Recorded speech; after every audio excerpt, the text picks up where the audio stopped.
All right, we're live. Cade, thanks so much for joining us today, and I'm looking forward to talking about GreySun with you. Yeah, thanks for having me. Cool. Let's start right at the beginning. So you were just telling me you started this company as a sophomore in college. So what was the backstory behind that, and what made you want to start a hardware company? Yeah, so this is a little bit coming. So I'm a year out of college now, and I was telling you I started in sophomore year, but I really had the idea my freshman year when my mom got my three brothers and I all breathalyzers for Christmas. And we would bring them to parties. We all went to Duke, so we would party together and we would all have these breathalyzers.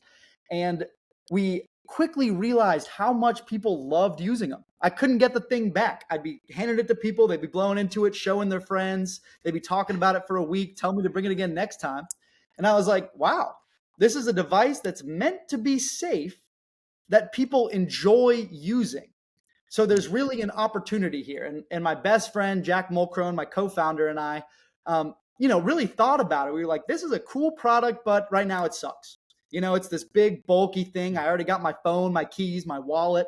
It's super unintelligent. All it does is just spit you out a number. There's so many Mhm. cool things we could see, like which college fan base drinks the most and all the, you know what I mean? Like just some funny stuff that we were thinking about, but we really put it on the back seat until the summer before my sophomore year of college. So a year after I started testing it all out and we had the idea, my oldest brother, Greyson, or Gray, tragically took his life amid struggles with substance use disorders.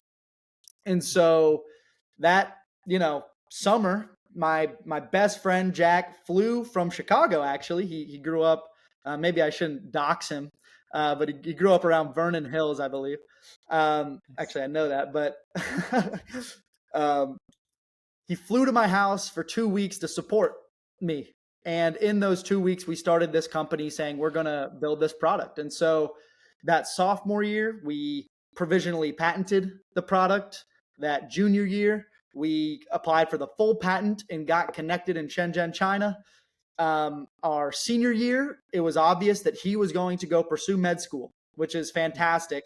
And I was going to stay and, actually grow this company that we'd founded from, something where we're starting to get in prototypes, we're patent pending. We have a great idea that we've talked about and continued bringing breathalyzers to every party to kind of validate. And then my senior year, we really transitioned to a real company where since graduating last May, it's been my full time occupation. That's awesome. And, kudos to you. Obviously, very tragic incident. Can't believe what you went through. My condolences. And to be able to take that and create a company, I think, is a legacy for your brother, right? So kudos to you for that. How would you say that Thank your you. idea or your hardware has evolved since you first came up with the idea, what, maybe 4 or 5 years ago now, to where it is at today on your wrist? Oh goodness. I really think when starting a company, like the naming is important. You wanna name it as quickly as possible and create some sort of rendering of what it'll look like, so you can show people and kind of talk about it and create a world around it. Um, but our original names were so bad. We it was always going to be wearable, right? And I have all these pictures of it, but it was going to be called the Reason, RZN, or the Reason Okay. Bobble, because a bobble is a wearable. So it was like portable reason for when you've lost your own was our tagline, Uh, right? And so it was a big Z on your wrist that would do the green, yellow, red kind of indications about where you are relative to your set intoxication. But we went through a lot of rounds of revision. I was a sophomore in college studying, chemistry and physics and philosophy, some things that didn't really apply to engineering at all. Not only that, we were engineering it in China. We had another co-founder named Colin who was an engineer with us at Duke, and he was kind of our third co-founder that we brought on board. Um, and we made the original product of just buying these cheap alcohol sensors and hooking it up to an Arduino board in our dorm room during quarantine and putting a bottle of vodka up to the sensor and watching a number on a digital screen go up. And wow. we all celebrated and drank, because all the pieces were small enough to fit into this 3D mold that we'd 3D printed out of plastic. And so that's when we knew, okay, the technology for building a wearable breathalyzer is possible. But Colin was like, there's no way I, as a college student, can build this for you. This is a real thing that you got to do. And so I got connected in China through a good kind of friend of mine, a kid in the older grade of mine in high school's mom brought a wearable product called the Guardian Band. Shout out Lisa Geyer and the Guardian Band.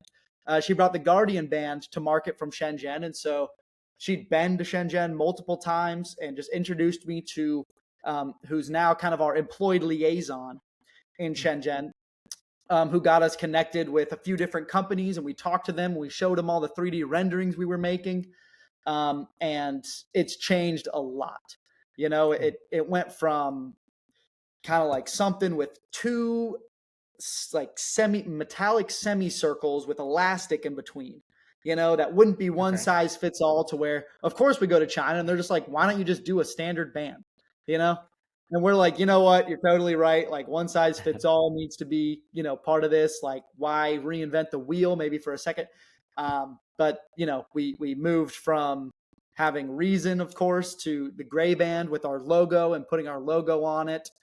And just so many rounds of revisions about what we needed in it. And, we wanted a clickable tube, like a pen. I fidget. I'm fidgeting with a pen right now. Like, you fidget with a pen. We wanted that to be the, because every breathalyzer out there right now has a little, removable tube. So let's make our removable tube, sleek with the band, because if it's not sleek, no one's going to wear it. And so we kind of, sent them models for that. And China was like, this is way too hard for mass production. Let's leave this out for some prototypes. And, we still think it's a good idea, and we might still put it in to, the first super commercially available version. But yeah, now it's, just super simple. I've heard that too many startups die from trying to do too much at once. So my dad always tells me, just do one thing perfectly. And that one thing we're trying to do is get your alcohol measure. And in the future, we can add all the, sleek designs, a ton of other stuff like heart rate or whatever. But we definitely have some plans in the work for how to do that innovatively, for sure. That's exciting. And it's really interesting for me to see that growth going from, like you said, someone with a physics chemistry background that didn't really know much about engineering, coming up with that initial concept, learning as you go, pivoting like we talked about earlier, and now arriving at something that you're happy with. And I think you told me that you guys now have kind of 300 prototypes or so that are just arrived. Yeah, so we have 30 prototypes in. Well, we've gotten some prototypes in the past. They sent us some. We're like, make sure this mold looks good. Sent us some more that like kind of worked, but we were like, let's hook this up specially. And then they were working on the 300 because we ordered, 300 was like the next batch. Okay, you sent us one just to check if this looks like anything. 4 to, okay, this is, now it lights up and you can blow into it, but if you want us to build a lot of these and get better with time and kind of learn from these, then you need a bigger order. So we ordered 300. And essentially the reason we got 30 so quickly is, one, it's a good idea to kind of make sure that the 30 has no problems before you get to the 300. But also was quality control was a big issue for us, because we'd be building these breathalyzers in China, and in our contract is, this has to be at least 80% as good as the commercially available semiconductor breathalyzers, right? And so we bought them like a Backtrack, which is kind of like the industry leader of personal breathalyzers. We bought them a semiconductor personal Backtrack breathalyzer, sent it to them, made them give us spreadsheets. But the problem is they would have to drink alcohol to test it, right? They were like looking at using like an alcohol solution in a fan, but eventually they were like, we need to like use it in the actual use case. And so they'd be sending me videos of the factory workers taking shots and blowing into the device. I still have it all saved, blowing into the devices and the Backtrack breathalyzer and recording. And I was like, this is all great, but you need to test the higher levels too. A big problem with some breathalyzers is it can record certain ranges better than others. And they were like, we have one guy who's good at drinking.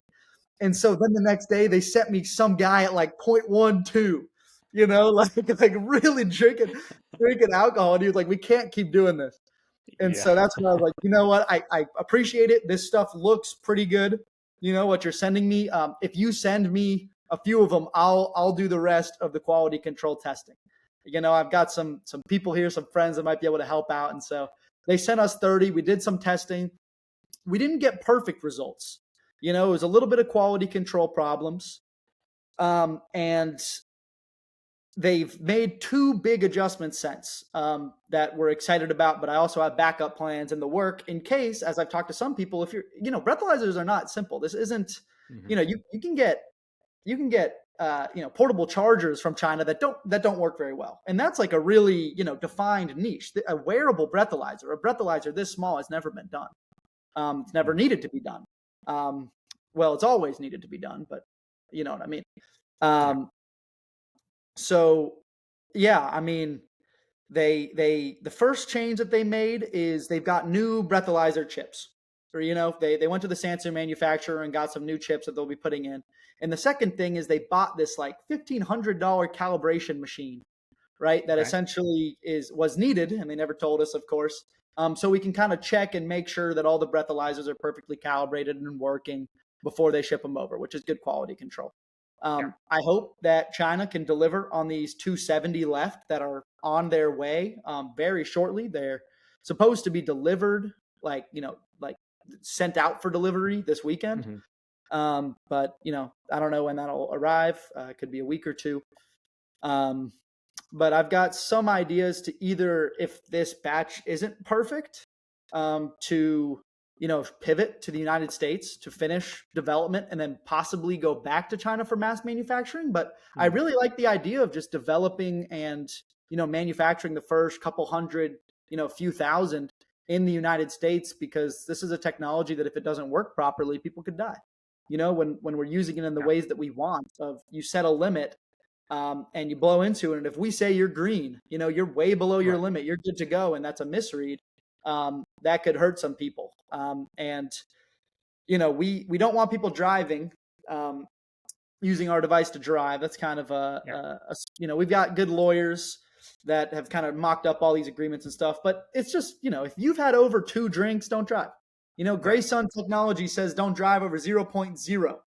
Maybe Yeah. 0.02, but that's our statement. Is this isn't a if you can drive tool. Right. This is a increase your understanding of your relationship with alcohol tool.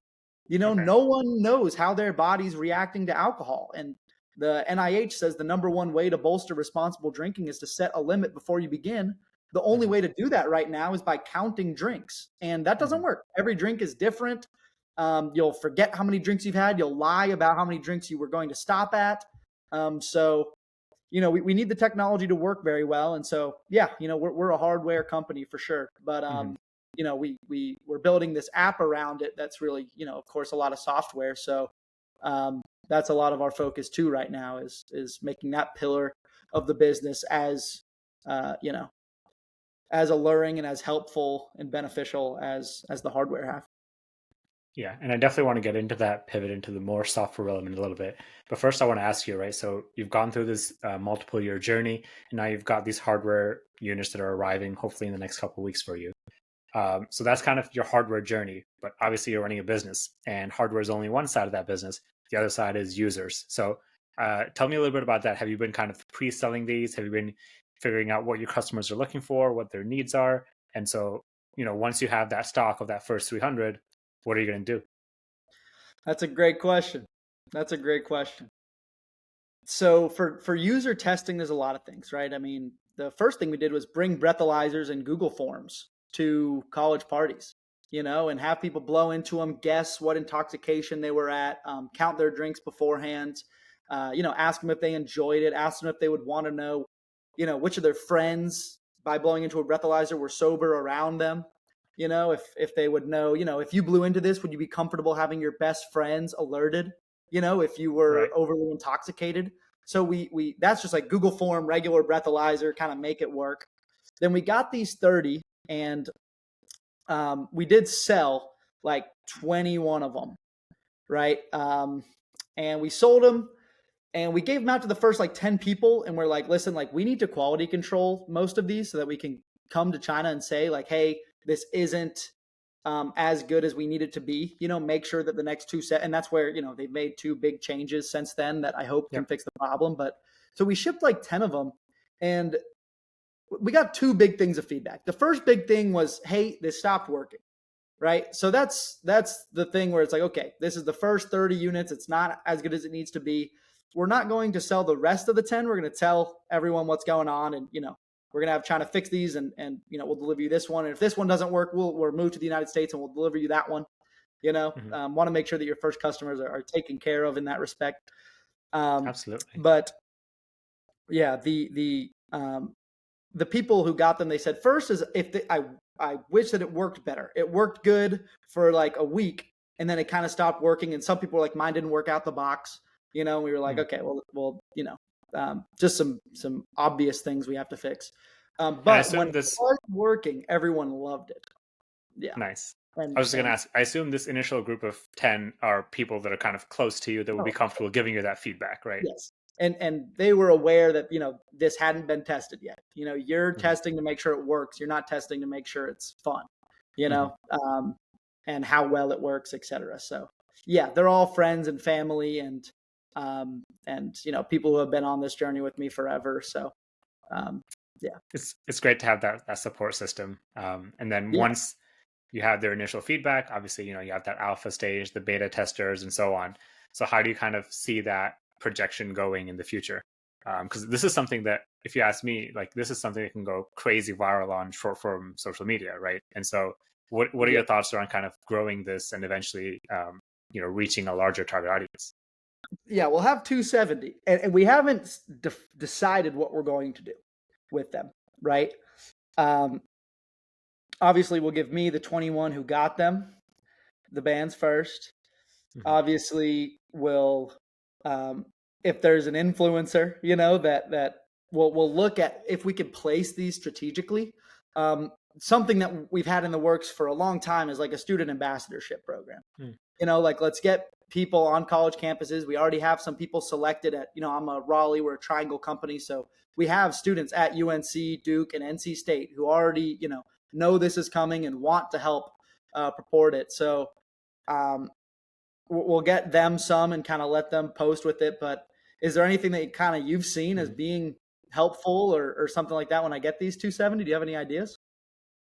So I would say that once you're kind of happy with the product, I would suggest expanding out that initial focus group to beyond just friends and family. Because I think the friends and family is great, but at the end of the day, you kind of want some like random strangers that are going to be more harsh, be more direct with their feedback. And I would say like still maintain that mentality of I want to treat these first customers as like very, very loyal, like message them directly, DM them on Instagram, whatever the case may be. Because then I think to really scale, you need to make sure that your product is going to have those like 5-star reviews, right? And so I would do this sort of like initial beta testing with random strangers. It sounds like you have a good network in place already with those 3 schools. Perfect. I love to tell people, hey, start local because the internet is a big place, but also you can just go outside and find your people there. And it sounds to me like once that's done, you might have a little bit more tweaking in the hardware side of things, and beyond that, it's just finding that like viral influencer or whatever to post these videos. Because I definitely see like there's a lot of these college accounts. Like, have you heard of College Fashions? It's like a very, very like focused on college students and it just talks about like relatable things that people go through in college. And I think this is something that could really explode in that space because it's got that social element. People will be like, "Hey, what are you doing blowing into that? What is that?" And just like the word of mouth, I think could be crazy. Yeah, no, I appreciate that. I really do. Yeah.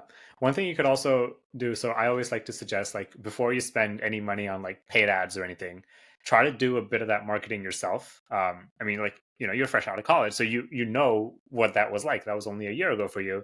So go and like make those videos, like maybe go to a college party and like even if it's you being the influencer, I really think that would help just with like organic discovery and give you a sense of like what works and what doesn't. Because before you go spend a bunch of money on marketing and stuff, you have to know how to sell it yourself. So that's kind of my 2 cents on it. Yeah, no, that's a good idea. Yeah. Let me wrap up here with one last question for you. So one of my beliefs is one of my philosophies is the best kind of mentorship is someone that's like 3 to 5 years ahead of you is always the best kind of person to get mentorship from because they're not too far removed from where you are today and they also are in the place where you see yourself in that time frame, right? And so I have a bunch of listeners. I know my brother because he's in college. listeners in that college age.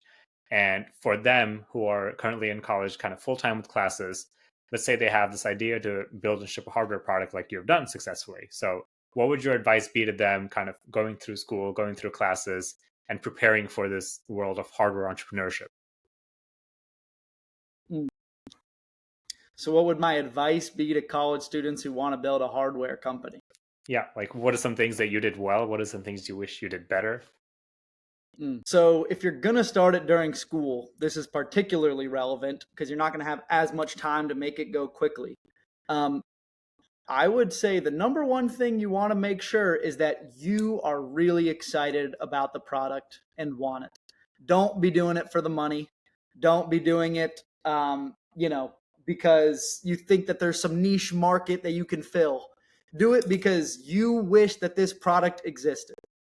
And that's really helped me because, even when we get, just 30 units and they're not working perfectly well, but only a few of them do work well, and it's like, oh, well, I'm going to take that one that works really well and be incredibly happy that my dream has come to life and I love this and I'm using it like I've always wanted to. When in reality, the reality is not happy. The reality is you just got 30 units that you've been working for, 3 years on, and it didn't Mm-hmm. work nearly close to a degree that you can sell it. And I think Mm-hmm. that is kind of a microcosm type example for a larger mindset that you're going to need to have if you start a company, right? I Mm-hmm. always I always describe my job two ways.